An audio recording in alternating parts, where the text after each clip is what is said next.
اپنی طرف سے ادا نہیں کیا، بلکہ یہ رب العالمین کا فرمان ہے۔ لقد من اللہ علی المؤمنین اذ بعث فیہم رسولا۔ اس کا مطلب یہی ہے کہ لوگوں، محبوب میرا بڑی عظمتوں والا تھا، بڑی شانوں والا تھا، بڑی رفتوں والا تھا۔ 1,24,000 کم و بیش انبیاء کرام دنیا میں تشریف لائے۔ میں نے ان میں سے کچھ کو شریعتیں عطا کی، کچھ کو امتیں عطا کی۔ ہر رسول یہ دعا کرتا رہا، باری تعالیٰ مجھے اپنے پیارے محبوب کی امت میں پیدا فرما دے۔ اتنا یہ اولو العزم رسول، اتنا شانوں والا یہ رسول، اتنی عظمتوں اور رفتوں والا یہ رسول کہ پچھلے انبیاء دعائیں کرتے رہے، یا اللہ اس رسول کی امت میں ہمیں پیدا فرما۔ لیکن لوگوں، میں نے ان رسولوں کو، یہ رسول جو عظمتوں والا تھا، میرا محبوب تھا، میں نے ان کو یہ عطا نہیں فرمایا، تمہیں عطا فرمایا ہے۔ تو یہ میرا سب سے بڑا احسان ہے، یہ میرا سب سے بڑا احسان ہے۔ یا اللہ پھر ہم کیا کریں؟ یہ تیرا احسان ہے تو ہم کیا کریں؟ پھر سورہ احزاب کے اندر ارشاد فرمایا۔ وہ ارشاد کیا ہے؟ فرمایا یہ میرا محبوب ہے، یہ عظمتوں والا ہے، یہ رفتوں والا ہے، میں نے اس کے سر پر ختم نبوت کا تاج سجایا ہے۔ اب ذمہ داری کیا ہے؟ لوگوں، پہلے رسول آتے رہے، شریعتیں بھی آتی رہیں لیکن ختم ہوتی رہیں، رسول بھی دنیا سے تشریف لاتے رہے۔ یہ میرا عظمتوں اور رفتوں والا وہ رسول ہے جس کے بعد کسی رسول نے نہیں آنا، کسی نبی نے نہیں آنا، کسی شریعت نے نہیں آنا، کسی کلام نے نہیں آنا۔ اب یہ میرا آخری رسول ہے۔ کام کیا ہے تمہارا؟ فرمایا اس عظمتوں والے رسول کی سیرت کے مطابق اپنی سیرت کو ڈھال۔ اس عظمتوں والے، اس رفتوں والے، اس شانوں والے رسول کی زندگی کو دیکھتے جاؤ۔ جس طرح میرا رسول کہتا جاتا ہے وَمَا آتَاكُمُ الرَّسُولُ فَخُذُوهُ وَمَا نَهَاكُمْ عَنْهُ فَانْتَهُوا۔ جو میرا رسول فرماتا جاتا ہے وہ لیتے جاؤ، جس سے منع کرتا جاتا ہے اس سے رکتے جاؤ، تمہاری زندگی بھی سنور جائے گی۔ احباب دی وقار، میں اس کو ایک اور حوالے سے عرض کرنا چاہتا ہوں۔ انتہائی اہم ترین بات ہے۔ حدیث رسول صلی اللہ علیہ وآلہ وسلم کی 3 قسمیں ہیں۔ پڑھے لکھے لوگ تشریف فرما ہیں۔ ایک کو کہتے ہیں حدیث قولی، ایک کو کہتے ہیں حدیث فعلی، ایک کو کہتے ہیں حدیث تقریری۔ 3 چیزیں ہیں۔ حدیث قولی کیا ہے؟ حدیث فعلی کیا ہے؟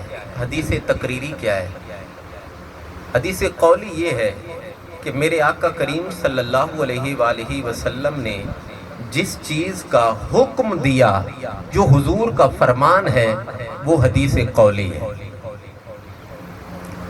دوسرے نمبر پر آتا ہے حدیث فعلی، جو ہمارے آقا کریم صلی اللہ علیہ وآلہ وسلم نے عمل کیا، اس حضور کے عمل کو حدیث فعلی کا نام دیا گیا۔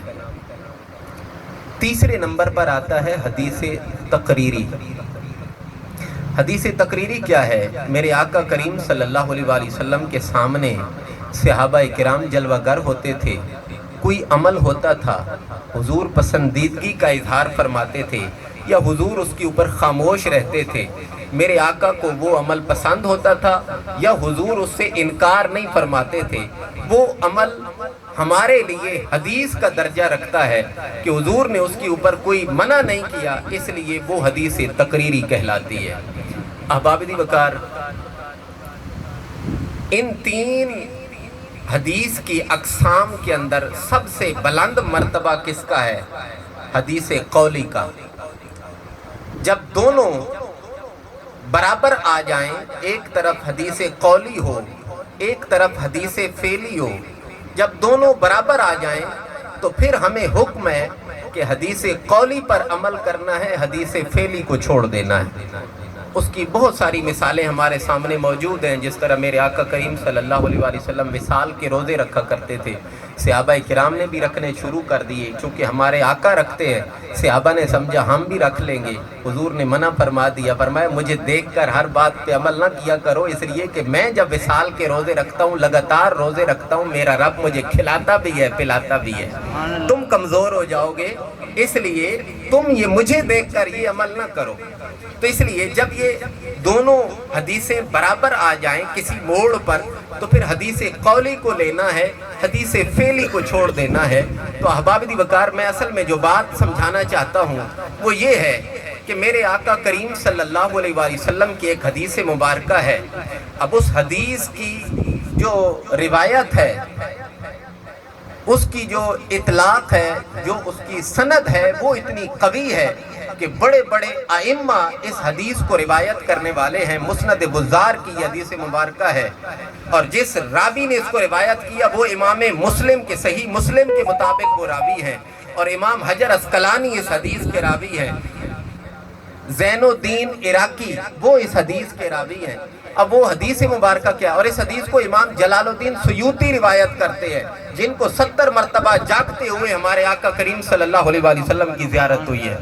اب اس حدیث مبارکہ میں کوئی کمی نہیں رہ جاتی۔ وہ حدیث مبارکہ کیا ہے؟ جو حدیث میں نے اس لیے کہا سب سے بلند درجہ حدیث قولی کا ہے، میرے آقا کے فرمان کا ہے۔ آؤ حضور کا فرمان کیا ہے؟ حضور نے ارشاد فرمایا، میرے صحابہ حیاتی خیر لکم ووفاتی خیر لکم، میری زندگی بھی تمہارے لیے بہتر ہے، میرا دنیا سے جانا بھی تمہارے لیے بہتر ہے، میری ظاہری وفات بھی تمہارے لیے بہتر ہے۔ یا رسول اللہ صلی اللہ علیہ وسلم، یہ بات تو سمجھ آتی ہے کہ آپ کی زندگی ہمارے لیے بہتر ہے، ہم آپ کی زیارت کر لیتے ہیں، اپنی پیاس بجھا لیتے ہیں، جب بھی ہمیں کوئی پریشانی آتی ہے یا رسول اللہ آپ کی بارگاہ میں حاضر ہو جاتے ہیں، آپ کی زیارت کر لیتے ہیں، اس کے بعد ہماری کوئی تشنگی باقی نہیں رہتی۔ لیکن یہ کیا بات ہے کہ آپ کا دنیا سے جانا ہمارے لیے بہتر ہے۔ میرے آقا کریم صلی اللہ علیہ وآلہ وسلم نے ارشاد فرمایا، میرے صحابہ جب میں دنیا سے چلا جاؤں گا پھر کیا ہوگا؟ رب تعالیٰ کے فرشتے تمہارے اعمال میرے اوپر پیش کریں گے، پھر میں کیا کروں گا؟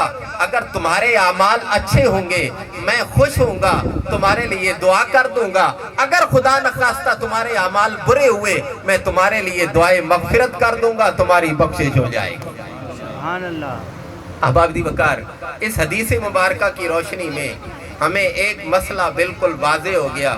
میرے آقا کریم صلی اللہ علیہ وآلہ وسلم کے وصال کا دن بھی 12 ربیع الاول ہے، میرے آقا کریم صلی اللہ علیہ وآلہ وسلم کی پیدائش کا دن بھی 12 ربیع الاول ہے، لیکن کمال یہ ہے کہ حضور نے سارا مسئلہ واضح فرما دیا، فرمایا لوگو میرا دنیا سے ظاہری طور پر پردہ فرما جانا بھی تمہارے لیے بہتر ہے، اس کے اوپر غم نہیں منانا، حیاتی خیر لکم وففاتی خیر لکم، میرا دنیا میں رہنا بھی تمہارے لیے بہتر ہے، میرا دنیا سے ظاہری طور پر جانا بھی تمہارے لیے بہتر ہے، کیونکہ میں اللہ کا محبوب ہوں، خاتم النبیون ہوں، قیامت تک میری نبوت نے رہنا ہے، میری شریعت نے رہنا ہے، اس لیے حضور کے تذکرے بھی قیامت تک باقی رہنے ہیں۔ سبحان اللہ۔ نعرہ تکبیر، نعرہ رسالت، نعرہ حیدری، نعرہ تحقیق، تاجدار ختم نبوت،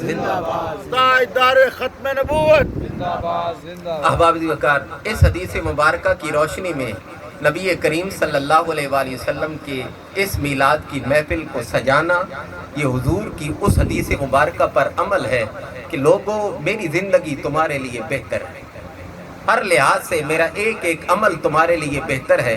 اب میں اس کے حوالے سے چند مثالیں عرض کر دوں۔ نبی کریم صلی اللہ علیہ وآلہ وسلم کی زندگی تو بہتر ہے، حضور نبی کریم علیہ السلام کے وصال کے بعد بھی 1400 سال گزر گئے اور قیامت تک یہ سلسلہ اسی طرح باقی رہنا ہے۔ احباب دی وقار، جب بھی کسی امتی کو ضرورت پڑی ہمارے آقا و مولا صلی اللہ علیہ وآلہ وسلم نے اسی وقت دستگیری فرمائی۔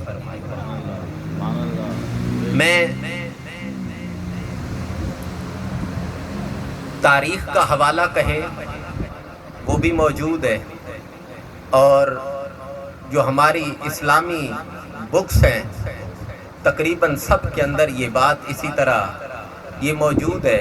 ابھی یہ مشہور زمانہ کلام پڑھا جا رہا تھا، مولا یصلی وسلم دائماً ابداً علی حبیبک خیر الخلق کلہم۔ احباب دی وقار، اس کلام کا نام ہے قصیدہ بردہ شریف۔ عربی کے اندر قصیدہ نعت کو ہی کہتے ہیں، تعریف کو کہتے ہیں۔ تو یہ قصیدہ بردہ شریف جس شخصیت نے لکھا، اس کے اندر تقریباً 350-400 اشعار ہیں تقریباً۔ اس کا نام ہے شرف الدین بوصیری رحمۃ اللہ تعالی علیہ۔ یہ جس صدی میں پیدا ہوئے وہ صدی تھی 608 ہجری۔ 608 ہجری میں ان کی ولادت ہے اور 698 ہجری میں ان کا وصال ہے۔ اب بات کو ذرا توجہ سے سمجھیے گا، اس وقت 1443 ہجری ہے۔ یہ آج کا عقیدہ نہیں ہے، 800 سال پرانی میں بات کر رہا ہوں۔ لوگوں کو یہی عقیدہ تھا، جب بھی حضور کو یاد کرو حضور جلوہ گری فرماتے ہیں۔ سبحان اللہ۔ 608 ہجری کے اندر امام بوصیری، شرف الدین بوصیری عالم بھی تھے، فاضل بھی تھے، ادیب بھی تھے، شاعر بھی تھے۔ اب وہ ایک دن جا رہے تھے، ایک عاشق رسول اللہ والے سے ملاقات ہو گئی۔ اس نے کہا، شرف الدین، بادشاہوں کے قصیدے لکھتے ہو، بہت بڑے شاعر ہو، کبھی نبی کریم صلی اللہ علیہ وآلہ وسلم کی خواب میں زیارت بھی ہوئی ہے؟ شرف الدین بوصیری چونک پڑے، اچانک دل کی دنیا بدل گئی، حیران ہوئے کہ یار مجھے تو کبھی اللہ کے رسول کی زیارت نہیں ہوئی۔ اس اللہ والے کی اس بات نے اتنا اثر کیا کہ وہ بادشاہوں کے قصیدے لکھنے کم کر دیے اور نعت لکھنی زیادہ شروع کر دی۔ رشتہ جب اللہ کے رسول سے مضبوط ہوا تو پھر ایک دن اچانک بیماری نے حملہ کیا، فالج ہو گیا۔ فالج ہونے کے بعد امام بوصیری بڑے بڑے بادشاہوں کے طبیب آئے، علاج کرنے لگے، صحت یاب نہ ہوئے۔ آخر میں امام بوصیری نے وہ جو نعت شریف والا ایک دستور تھا، وہ نعت شریف لکھنا شروع کی کہ یار کیوں نہ آج سب سے بڑے طبیب کو پکار لیتا ہوں، دیکھتا ہوں یہاں سے کیا ملتا ہے۔ احباب دی وقار، یہ قصیدہ بردہ شریف لکھنا شروع کیا۔ هو الحبیب الذی ترجا شفاعتہ لکل حول من الاحوال مقتحمی۔ اللہ کے رسول وہ حبیب ہیں کہ جب ان سے شفاعت کی امید کی جاتی ہے، وہ دنیا کا کام ہو وہ آخرت کا کام ہو، جب بھی اللہ کے رسول کو یاد کیا جاتا ہے اللہ کے رسول اسی وقت جلوہ گری فرماتے ہیں، دستگیری فرماتے ہیں۔ بس یہ قصیدہ بردہ شریف لکھا، لکھ کے ختم کیا، آنکھ لگ گئی، ادھر سے نبی کریم صلی اللہ علیہ وآلہ وسلم کی زیارت ہو گئی۔ احباب دی وقار، حضور نے ارشاد فرمایا، بوصیری وہ جو تو نے قصیدہ لکھا ہے میری تعریف میں وہ ذرا مجھے سنا۔ امام بوصیری شروع ہو گئے، سارا قصیدہ سنا دیتے ہیں، اور پھر حضور نے فرمایا، بوصیری تو نے مجھے یاد کیا، دنیا کے بادشاہ تیرا علاج کر کے تھک گئے، لیکن محمد عربی وہ طبیب ہے جو دنیا کے بھی علاج کرتا ہے، آخرت کے بھی علاج کرتا ہے، روحانی علاج بھی کرتا ہے، جسمانی علاج بھی کرتا ہے۔ آج لے، میں جسم پہ ہاتھ پھیرتا ہوں، کوئی بیماری تیری باقی نہیں رہے گی۔ احباب دی وقار، پھر کیا ہوا؟ میرے آقا و مولا صلی اللہ علیہ وآلہ وسلم نے جسم پر ہاتھ پھیرا، امام بوصیری شفا یاب ہو گئے۔ لیکن عرض کرتے ہیں، یا رسول اللہ صلی اللہ علیہ وسلم، ساری دنیا کو معلوم ہے بوصیری بیمار ہے، صبح میں نماز پڑھانے جاؤں گا، لوگ پوچھیں گے بوصیری یہ راز کیا ہے؟ میرے پاس کوئی علامت تو ہونی چاہیے، میرے پاس کوئی دلیل تو ہونی چاہیے۔ میرے آقا و مولا صلی اللہ علیہ وآلہ وسلم نے ارشاد فرمایا، بوصیری اگر علامت مانگتا ہے تو لے، یہ چادر کملی یہ آج میں تجھے عطا کر رہا ہوں، اگر کہیں دلیل کی ضرورت پڑے میری چادر اس کو دکھا دینا۔ سبحان اللہ،